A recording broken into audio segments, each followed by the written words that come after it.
Want to hear an embarrassing story about me?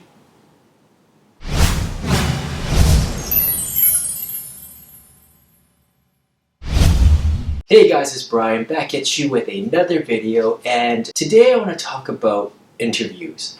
And in my last video, I think it was the one about how to get a job with an engineering degree. One of the topics that came up was the fact that you can practice interviews as a student. The opportunity to actually do interviews with other companies and having that practice, especially before you graduate, it's really, really handy. It's good information, it's good practice, it's good skill set development. With that in mind, I am going to share with you my worst interview ever. So I think I was around 17 years old at the time. This is my second job I was gunning for. My very first job, I actually got through my high school teacher, my electronics teacher. I was really good at electronics. He knew someone that was starting up a company, and he thought I was a good candidate for it. Lo and behold, I got a job through this guy working in this company, soldering circuit boards.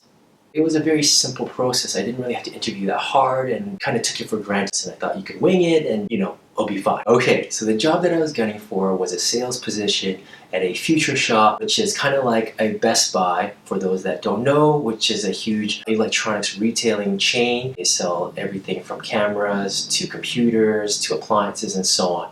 And this was my first sales job. You can consider me at the time a very introverted person. So I submit my resume and my cover letter, and boom, I get an interview, and I'm like, yes, this is super easy. Okay, so I'm at the interview, healthy nervousness or whatnot. Sit down, and the guy in front of me is the manager of FutureShop. He says to me, "You look like a pretty laid back guy, very calm.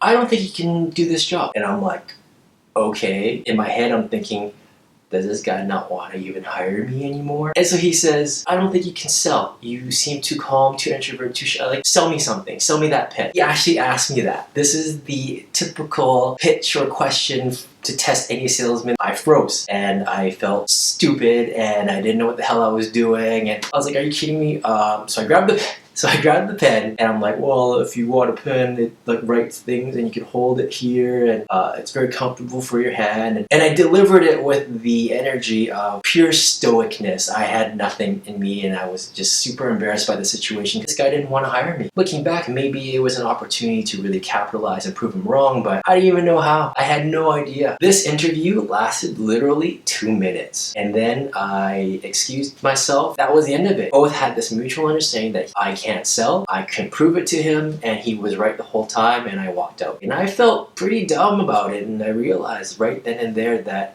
I gotta get my act together if I want to get into a sales role. At the time, I was looking for a sales position because A, I lacked that skill set, and B, I thought that would be an easy way to get flexible hours to work part-time through school. I couldn't do it. I couldn't get that job, and I realized how hard it actually was, and I realized too that I have to prepare for these interviews. So that was my takeaway. I learned that you have to go into interviews with high energy. You have to be able to demonstrate the skill set that you have, not just say it on a piece of paper. It was a 2-minute experience. It felt really weird. I was super embarrassed, but I learned a lot. There you go, my story of my worst interview ever, and I hope you enjoyed it, and I hope you guys learned something from it too. Guys, prepare for the interviews. You check out my other videos on how to prepare for interviews.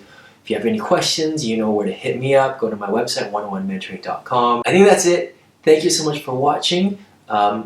And I'll see you next time.